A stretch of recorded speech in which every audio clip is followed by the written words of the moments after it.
Visakha north లో విజయం వైసీపీదే అంటున్నారు ఆ పార్టీ అభ్యర్థి కేకే రాజు. కూటమి నేతలను ప్రజలు నమ్మడం లేదు అన్నారు. 2019లో వచ్చిన సీట్ల కంటే ఎక్కువ వస్తాయని ధీమా వ్యక్తం చేశారు.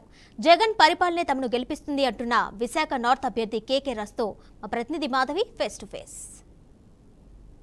ఈ వేడి పుంజుకుంది. ఒకవైపు బాణుడి భగభగం అంటుంటే ఆయా పార్టీలు అభ్యర్థులు కూడా ఎన్నికల ప్రచారంలో దూసిపోతున్నారు. ప్రస్తుతానికి మనతో పాటు వైసీపీ నార్త్ అభ్యర్థి కేకే రాజు గారు ఉన్నారు. మరిన్ని విషయాలు ఆయన మాటలోనే విందాం. సార్, ఎన్నికల ప్రచారం ఎలా జరుగుతుంది? ప్రజల నుంచి స్పందన ఎలా ఉంది? ఈరోజు వైజాగ్లో ముఖ్యంగా మనకు నార్త్ కాన్స్టిట్యున్సీలో ఎన్నికల ప్రచారంలో భాగంగా ఎక్కడికి వెళ్ళినా సరే పెద్ద ప్రజల దగ్గర నుంచి చేసేవైన స్పందన వస్తుంది. ప్రతి ఒక్కరి నుంచి కూడా మీరు గెలుస్తారు, మేము గెలిపిస్తాం, మళ్ళీ జగన్ గారే ముఖ్యమంత్రి అవుతారు, జగన్ గారి వల్ల మాత్రమే విశాఖపట్నం అభివృద్ధి చెందుతుంది, ఉత్తరాంధ్ర ప్రాంతం అభివృద్ధి చెందుతుంది. కాబట్టి అందరూ కూడా ముక్త కంఠంతో ఒకటే మాట, మమ్మల్ని ఉత్సాహపరిచే విధంగా ప్రతి ఒక్కరు కూడా మేము సంతృప్తి చెందే విధంగా మరింత ఉత్సాహంగా ఎన్నికల ప్రచారం చేసే విధంగా ఎన్నికల ప్రచారం సాగుతుంది. తప్పకుండా ఈరోజు ప్రజలందరూ కూడా జగన్మోహన్ రెడ్డి గారి నాయకత్వాన్ని సమర్థిస్తూ ఉన్నారు. ఎందుకంటే గడిచిన 5 సంవత్సరాల కాలంలో సంక్షేమ పథకాలకు సంబంధించి కులాలకి, మతాలకి, పార్టీలకి అతీతంగా అర్హతనే ప్రమాణకంగా తీసుకుని అర్హత ఉన్న చివరి లబ్ధిదారు వరకు కూడా సంక్షేమాన్ని అందించాం. ముఖ్యంగా అన్నిటికంటే ముఖ్యంగా ఈ దేశ చరిత్రలో మొట్టమొదటిసారి సచివాలయ వ్యవస్థ, వాలంటీర్ వ్యవస్థను తీసుకొచ్చి ప్రతి పథకాన్ని కూడా ప్రజల్ని చైతన్యపరిచి ఎవరికి ఏ పథకం ద్వారా లబ్ధి చేకూరుతుంది అని సర్వీసెస్కి సంబంధించి కూడా గతంలో caste certificate, income certificate, family member certificate, ఈవెందో డెత్ సర్టిఫికేట్ కావాలన్నా సరే నెలల తరబడి, రోజుల తరబడి లంచాలు సమర్పించుకునే పరిస్థితుల నుంచి ఈరోజు ఇంటి వద్దకే పట్టుకెళ్ళి ఈ సర్టిఫికేట్స్ అన్ని ఇచ్చే కార్యక్రమం. రెండోది ఎడ్యుకేషన్ సంబంధించి, అంటే ఎడ్యుకేషన్ ద్వారా మాత్రమే సమానత్వాన్ని తీసుకురాగలుగుతాం. మనం బాబాసాహెబ్ బిఆర్ అంబేద్కర్ గారు కానీ ఎందరో నోబెల్ బహుమతి గ్రహీతలు చెప్పిన మాట ఏంటంటే, ఈ సమానత్వం రావాలన్నా, ఈక్వాలిటీ రావాలన్నా, పేదరిక నిర్మూలన జరగాలన్నా, సమాజంలో అందరితో సమానంగా రెస్పెక్ట్, అది గౌరవం, విలువ దక్కాలంటే అది ఎడ్యుకేషన్ వల్ల అవుతుంది. ఈ దేశంలో దాన్ని గ్రహించింది మొట్టమొదటి జగన్మోహన్ రెడ్డి గారు మాత్రమే. స్వతంత్ర భారతదేశ చరిత్రలో 29 రాష్ట్రాల్లో ఎక్కడా లేనటువంటి విధంగా ఎడ్యుకేషన్ సిస్టంలో రిఫార్మ్స్ తీసుకొచ్చి ఈరోజు అందరిలోని కూడా గౌరవాన్ని, విలువలు పెంచారు జగన్మోహన్ రెడ్డి గారు. ఈరోజు ప్రజలందరూ కూడా అవన్నీ కూడా గుండెల్లో పెట్టుకున్నారు. రెండోది హెల్త్కి సంబంధించి, ఈరోజు ఈ రాష్ట్రంలో చూసుకుంటే గతంలో పల్లెటూరులో చూసుకున్నా, స్లమ్స్లో చూసుకున్నా, ఏదైనా వైద్యానికి డాక్టర్ దగ్గరికి వెళ్తే డాక్టర్కి ఫీజు ఇచ్చిన తర్వాత మందులకి డబ్బులు ఉండే పరిస్థితి ఉండేది కాదు. మళ్ళీ మందులకు ఎవరొకరిని అడగాల్సిన పరిస్థితి. ఈరోజు మందులకి ఎవరిని కూడా దేహి అనాల్సిన అవసరం లేకుండా ప్రభుత్వమే అంతా కూడా హెల్త్ క్యాంప్స్ పెట్టడం కానీ, ఆరోగ్యశ్రేణి బలోపేతం కానీ చేయడం. అదే ఉమెన్ ఎంపవర్మెంట్ సంబంధించి ఇది గతంలో మహిళలకు వేధింపులు ఉండేవి. బయట నుంచి 5 రూపాయల వడ్డీకి, 6 రూపాయల వడ్డీకి తెచ్చుకుంది. కానీ ఈరోజు మహిళ 1000 రూపాయలకు, 5000కు, 10,000కు ఎవరి మీద, కనీసం తన భర్త మీద కూడా ఆధారపడాల్సిన అవసరం లేకుండా మహిళలకు ఆర్థిక స్వావలంబన తీసుకొచ్చే దిశగా జగన్మోహన్ రెడ్డి గారు అడుగులు వేశారు. ఇవన్నీ ఒక ఎత్తు అయితే నార్త్ ఆంధ్ర సంబంధించి, ముఖ్యంగా నార్త్ ఆంధ్ర డెవలప్మెంట్ జగన్మోహన్ రెడ్డి గారి వల్ల మాత్రమే అవుతుంది. గతంలో రాజశేఖర రెడ్డి గారు 2004 to 19 రాజశేఖర రెడ్డి గారు ఏ విధంగా అయితే చేశారో అదేవిధంగా ఈరోజు 10 రెట్లు జగన్మోహన్ రెడ్డి గారు అభివృద్ధి చేస్తున్నారు. కాబట్టి వైజాగ్ ఈరోజు వైఎస్ఆర్ కాంగ్రెస్ పార్టీ అడ్డా కాబోతుంది. వైఎస్ఆర్ కాంగ్రెస్ పార్టీకి నార్త్ ఆంధ్ర కంచుకోటగా మారిపోతా ఉంది. ఎందుకంటే ప్రజల్లో ఒక పెద్ద చర్చ జరుగుతూ ఉంది. చంద్రబాబు నాయుడు అనేవాడు ఉత్తరాంధ్ర దోహి. 95 to 2004 9 years కూడా హైదరాబాద్ అని ఈ ప్రాంతానికి అన్యాయం చేశాడు. 2014 to 2019 అమరావతి అని అన్యాయం చేశాడు. 14 years కూడా చంద్రబాబు నాయుడు ప్రతి అంశంలోనూ ఉత్తరాంధ్ర ప్రాంతానికి అన్యాయం చేశాడు.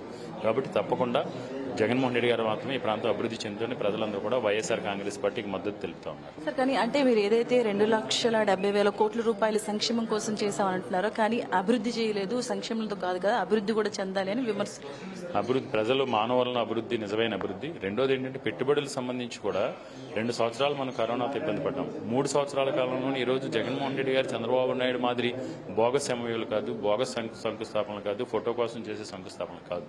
జగన్మోహన్ రెడ్డి గారు ఒక్కసారి కొబ్బరికాయ కొడితే, ఒకసారి కాంక్రీట్ వేస్తే అది నిర్మాణం అయ్యి తీరాల్సిందే. ఈరోజు భోగాపురం ఎయిర్పోర్ట్ కానీ, మూలపాడు పోర్టు కావచ్చు, మా కాన్స్టిట్యున్సీలో వచ్చిన ఇనార్బిట్ మాల్ కావచ్చు, ఏఎంసీ మాల్ కావచ్చు, Adani data centre, Infosys, 17 medical కాలేజీలు, ఫిషింగ్ హార్బర్స్, అదేవిధంగా మచిలీపట్నం పోర్టు కావచ్చు, కాకినాడ కొత్తగా పోర్టు కావచ్చు, వారవకళ్ళు, పిఎస్ఓపి పవర్ ప్లాంట్స్ కావచ్చు, ఇవన్నీ కూడా కంటికి కనపడుతూ ఉన్నాయి. వాళ్ళు ఎంత దుష్ప్రచారం చేసినా, ఏ విధంగా అబద్ధాలు, అసత్యాలను ప్రచారం చేసినా వాస్తవాలనే ప్రజల కంటికి కనపడుతున్నాయి.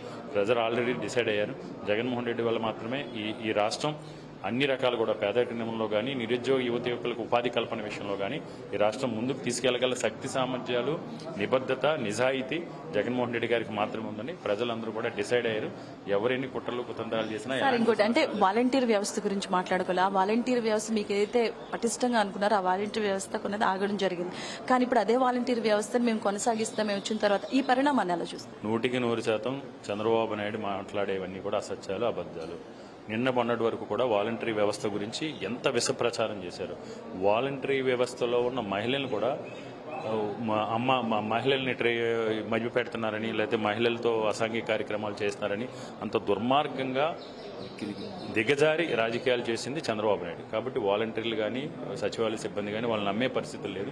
నిన్న మొన్న కూడా నాపై పోటీ చేస్తున్న బీజేపీ అభ్యర్థి ఎక్కడో ప్రచారంలో మాట్లాడుతూ సచివాలయాలన్నింటినీ కూడా మేము తొలగిస్తాం, సమయం వచ్చిన తర్వాత సామాజిక భవనంలో ఉన్నట్లని కూడా చెప్పడం జరిగింది. చివరిగా ఒకటే, మీ నార్త్ ప్లేస్ నుంచి మీ నియోజకవర్గానికి ఏ సమస్యలు గుర్తించారు, మీరు ఏ రకంగా హామీ ఇస్తారు? నార్త్ నియోజకవర్గంలో నాకు పదవి లేకపోయినా జగన్మోహన్ రెడ్డి గారి ఆశీస్సులతో 435 కోట్ల రూపాయలతో అన్ని రకాల 2004 మాస్టర్ ప్లాన్ ఇంప్లిమెంటేషన్ చేశాం. చాలా ధైర్యంగా. గతంలో మాస్టర్ ప్లాన్ ఇంప్లిమెంటేషన్కి ఎవరు కూడా సాహసం కూడా చేసిన సందర్భం లేదు. మాస్టర్ ప్లాన్ ఇంప్లిమెంటేషన్ చేయడంతో పాటు 7 హాస్పిటల్స్ నిర్మాణం చేసాం, 50 కమ్యూనిటీ హాల్స్ నిర్మాణం చేసాం. అన్ని స్కూల్స్ని నాడు నేడు కార్యక్రమం ద్వారా రెనోవేట్ చేయడంతో పాటు 4 స్కూల్స్ని స్మార్ట్ సిటీ స్కూల్స్ కింద డెవలప్ చేశాం. సివిక్ కమ్యూనిటీస్ ప్రొవైడ్ చేశాం. 24/7 13 డివిజన్స్లో వాటర్ తీసుకొచ్చాం. 123 కోట్ల రూపాయలతో విద్యుత్ సంబంధించి లాంగ్ టర్మ్ ఇష్యూస్ అన్ని కూడా రిజాల్వ్ చేశాం. అంతేకాకుండా పెట్టుబడులు వచ్చినాయి. ఎవరో కలకలని విధంగా ఇనార్బిట్ మాల్, రహేజా అంటేనే ప్రపంచ దిగ్గ సంస్థ, south India's biggest Inorbit mall north కాన్స్టిట్యున్సీలో ఈరోజు నిర్మాణం అవుతా ఉంది. రహేజా ఐటీ టవర్ వస్తుంది, రహేజా కాన్వకేషన్ సెంటర్ వస్తుంది. అదేవిధంగా ఏఎంసీ మాల్ తీసుకొచ్చాం, అది కూడా 2000 ఎంప్లాయ్మెంట్. 15 to 18,000 ఎంప్లాయ్మెంట్ క్రియేట్ చేస్తాం. 14 to 19 కనీసం 10 మందికి కూడా ఉపాధి ఉద్యోగాలు వచ్చి పెట్టుబడులు వాళ్ళు తీసుకొచ్చిన సందర్భం లేదు. ఈరోజు 15 to 18,000 ఎంప్లాయ్మెంట్ తీసుకొచ్చాం. తప్పకుండా ఇంకా తీసుకొస్తాం. ప్రజలకి నా పైన కేకే రాజు అనేవాడు ఒక నాయకుడు కాదు, మన ఇంట్లో పిల్లోడు, లేకపోతే మా తమ్ముడు, మా అన్న విధంగా నేను రాజకీయం వాళ్ళకి సేవ చేశాను. ఆ సేవలు కొనసాగించాలని మా నియోజక ప్రజలందరూ కూడా ఎదురు చూస్తున్నారు.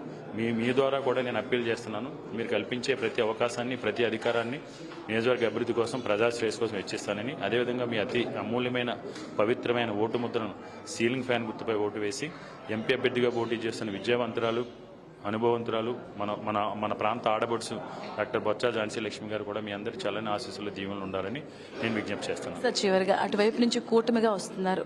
ఎందుకంటే కేంద్రంలో ఉన్న పార్టీ ఒకటి, 40 ఏళ్ళగా ఉన్న పార్టీ ఒకటి, కొత్తగా వచ్చిన పార్టీ ఒకటి. సో ఈ కూటమిని మీరు ఎదుర్కోగలరు?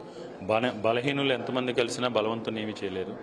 వాళ్ళు బలహీనంగా ఉన్నారు కాబట్టి కూటమికి వచ్చారు. బలహీనలు ఎంతమంది కలిసినా ఈరోజు జగన్మోహన్ రెడ్డి గారు సింహం సింగిల్గా వస్తున్న విధంగా చాలా పాజిటివ్ ఓటుతో, చాలా ధైర్యంగా జగన్మోహన్ రెడ్డి గారు ఈరోజు ఓటు అడుగుతున్నారు. నేను మంచి చేశాను అనిపిస్తే, నా వల్ల మీకు మేలు జరిగింది అనిపిస్తే, భవిష్యత్తులో నా వల్ల మేలు జరుగుతుంది, మంచి జరుగుతుంది, ఈ రాష్ట్రం అభివృద్ధి చెందుతుంది అనిపిస్తే నాకు ఓటు వేయండి అని అడుగుతున్నారు. నాకు తెలిసిన హిస్టరీలో పాజిటివ్ ఓటుతో ఇప్పటి వరకు కూడా ఎవరు వెళ్ళలేదు. దాన్ని బట్టి అర్థం చేసుకోవచ్చు మాకు ఎంత కాన్ఫిడెన్స్ ఉంది, ప్రజలు మాపై ఎంత నమ్మకంగా ఉన్నారని. థ్యాంక్ యూ సో మచ్ రాజు గారు. Wish you all the best.